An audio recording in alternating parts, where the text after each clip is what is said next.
అటు సూర్యుడు అస్తమించిన విశ్రమించని యోధుడు, ప్రతి ఇంట్లో కాంతిని నింపిన ప్రజానాయకుడు, భారత ప్రజా క్షేత్రపటంపై తన రాజముద్రకు మూపిన పరిపాలన దురంధరుడు, దేశ రాజకీయ చరిత్రలు ఎరగని విజయాన్ని అందుకున్న చాణక్యుడు, రాజకీయ జగత్తుకే కీలకంగా మారే యంత్రాంగాన్ని తయారు చేయగల మేధా సంపన్నుడు, మరో 100 ఏళ్ల సమాజాన్ని ఈ క్షణమే అంచనా వేసి పథకాలు రచించగల మహాజ్ఞాన కోవిదుడు, ప్రతి పనిలోనూ తన నిమగ్నమై అందరినీ చైతన్యవంతులు చేసే సైనికుడు, కాలం తమ తన 2 కళ్ళుగా చేసుకుని ఎలా నెట్టుకు రావాలో సందేశం ఇచ్చే 3వ కన్నుతో చూపించిన త్రినేత్రుడు, గౌరవనీయులు తెలుగుదేశం పార్టీ జాతీయ అధ్యక్షులు, మన ఆంధ్రప్రదేశ్ ముఖ్యమంత్రి వర్యులు నారా చంద్రబాబు నాయుడు గారు.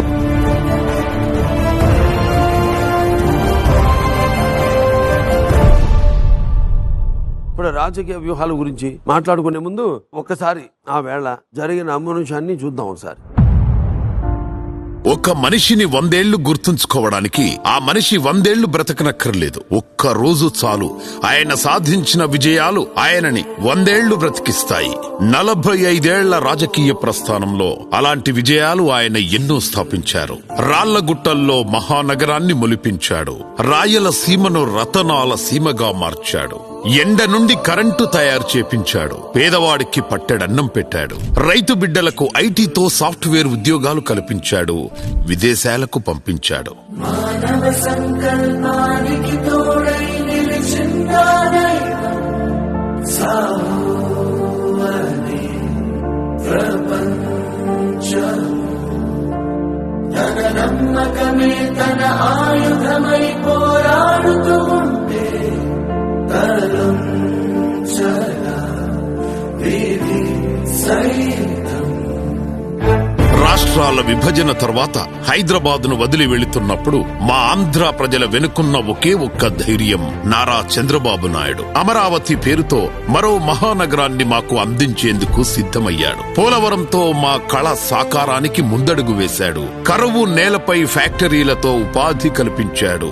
ఎన్ని చేసినా సరే శ్రీరాముడంతటి వాడికి అరణ్యవాసం తప్పలేదు. చంద్రబాబు గారి జీవితం కూడా అలాంటిదే. ప్రజలకు సాయం చేద్దామనుకున్నందుకు, యువతలో నైపుణ్యాన్ని పెంపొందిద్దామనుకున్నందుకు ఆయనను అక్రమంగా అరెస్టు చేసి 54 రోజులు జైల్లో పెట్టారు. కానీ ఆయన అక్కడ కూడా తెలుగు ప్రజల గురించి ఆలోచించారు. రోజు పుస్తకాలు చదవడం మొదలు పెట్టాడు. ప్రజలు ఆయన కోసం చేసిన పోరాటం చూస్తే మేము ఆనాటి స్వాతంత్ర్య పోరాటం చూడలేదే అన్న బాధ లేకుండా పోయింది. ఆయన బయటికొచ్చిన రోజును ఒక పండుగలా మార్చారు తెలుగు ప్రజలు.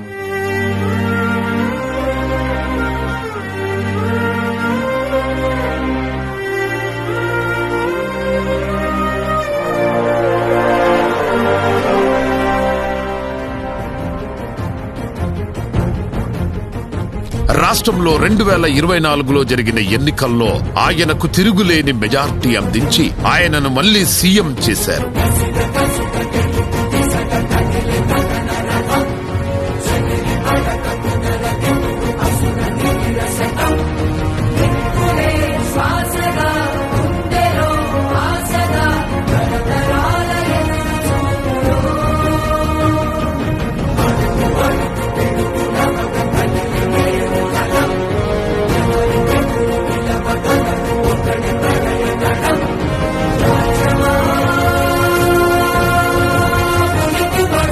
ప్రజలు ఆయనపై పెట్టుకున్న నమ్మకాన్ని నిలబెట్టుకుంటూ ఆయన పాలనను సాగిస్తున్నారు. ఆయన ఎప్పుడూ ఒకే మాట అంటూ ఉంటారు, తెలుగు జాతిని నెంబర్ 1 చేయాలి అని. అది వింటేనే అర్థమైపోతుంది ఆయన ఎటువంటి నాయకుడు. ప్రతి నాయకుడు అతని కుటుంబం గురించి ఆలోచిస్తారు. చంద్రబాబు గారు కూడా అంతే. కాకపోతే ఆయన కుటుంబం చాలా పెద్దది. 10 కోట్ల మంది తెలుగు ప్రజలతో కూడుకున్నది ఆయన కుటుంబం.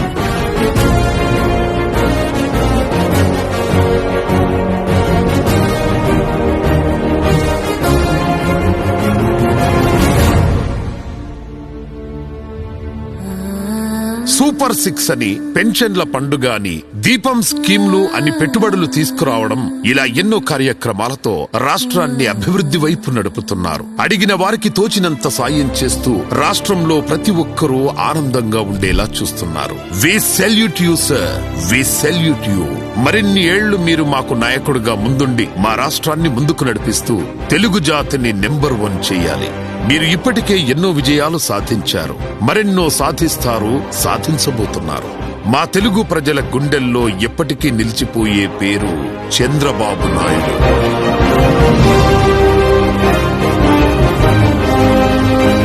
వికసిత్ భారత్, స్వర్ణాంధ్రప్రదేశ్, అందులో నెంబర్ 1 స్థానంలో నా తెలుగు జాతి ఉండాలనేది నా ఆకాంక్ష.